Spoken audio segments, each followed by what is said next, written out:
warahmatullahi wabarakatuh. Berjumpa lagi di video pembelajaran kali ini.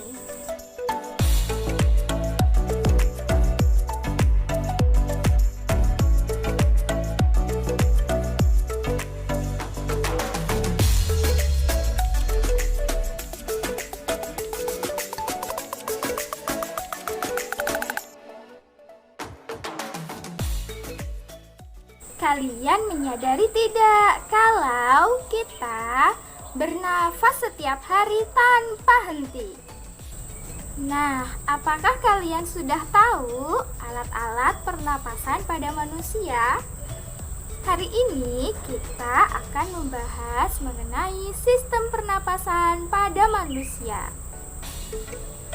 Manusia bernapas dengan cara menghirup udara, kemudian mengeluarkan udara.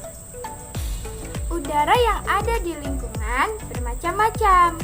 Ada nitrogen, ada karbon dioksida, ada oksigen, dan ada uap air. Udara yang diperlukan oleh tubuh manusia adalah oksigen. Nah, untuk lebih jelasnya, langsung kita simak saja yuk penjelasannya.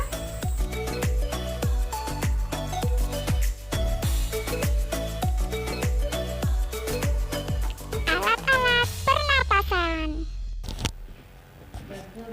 Alat-alat pernapasan terdiri dari beberapa organ. Nah, organ-organ ini kemudian bersatu membentuk suatu sistem yang kita sebut dengan sistem pernapasan. Nah, sekarang langsung kita cari tahu saja yuk apa saja organ-organ pernapasan pada sistem pernapasan manusia. Yang pertama, hidung. Hidung adalah organ terluar yang bersentuhan langsung dengan gas atau udara untuk bernapas. Di dalam hidung terdapat rongga hidung yang berperan penting dalam proses pernapasan. Yang kedua, faring. Faring merupakan jalur terusan setelah kita menghirup udara melalui hidung. Yang ketiga, laring. Laring adalah penghubung untuk faring dan trakea. Yang keempat, trakea. Trakea menghubungkan laring dengan bronkus dan menjadi jalan bagi udara dari leher ke bagian dada. Yang kelima, bronkus. Bronkus merupakan percabangan dari trakea. Organ ini memiliki dua percabangan menuju paru-paru kanan dan paru-paru kiri. Dan yang keenam, paru-paru. Paru-paru merupakan organ vital pernapasan pada manusia. Manusia memiliki satu pasang paru-paru, yaitu paru-paru kanan dan paru-paru kiri. Nah, untuk lebih jelasnya, mari kita simak video animasi berikut ini. Paru-paru terdapat di dalam tulang rusuk dan dibatasi oleh diafragma atau pembatas antara paru-paru dengan perut. Paru-paru dilapisi oleh pleural. Paru-paru kanan memiliki 3 lobus atau 3 bagian, yaitu lobus superior, lobus medialis, dan lobus inferior. Sedangkan paru-paru kiri memiliki 2 lobus, yaitu lobus superior dan lobus inferior. Terdapat juga bronkus, yaitu percabangan trakea. Kemudian di trakea terdapat cincin tulang rawan yang berfungsi untuk mempertahankan bentuk dari pipa trakea. Kemudian ada faring dan laring merupakan saluran dari rongga hidung ke trakea. Selanjutnya, rongga hidung, yaitu organ terluar yang bersentuhan langsung dengan udara luar yang berfungsi untuk memasukkan udara. Proses bernapas. Proses bernafas dimulai dari rongga hidung.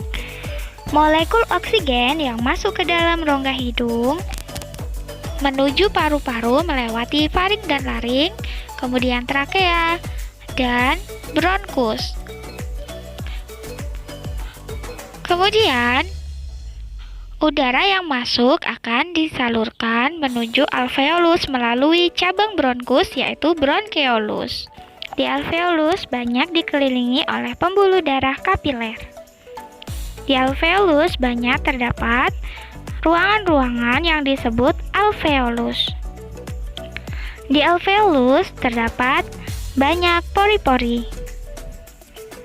Sedangkan di pembuluh darah banyak terdapat sel darah merah yang berfungsi untuk mengikat oksigen. Oksigen berdifusi masuk ke dalam pembuluh darah, kemudian diserap atau diikat oleh sel darah merah. Sehingga sel darah merah yang tadinya berwarna keunguan berubah menjadi berwarna merah. Selanjutnya, oksigen disebarkan ke seluruh tubuh melalui sel darah merah dengan pembuluh darah. Sedangkan karbon dioksida masuk ke dalam alveolus dan berkumpul di alveolus. Kemudian, keluar melalui bronkeolus,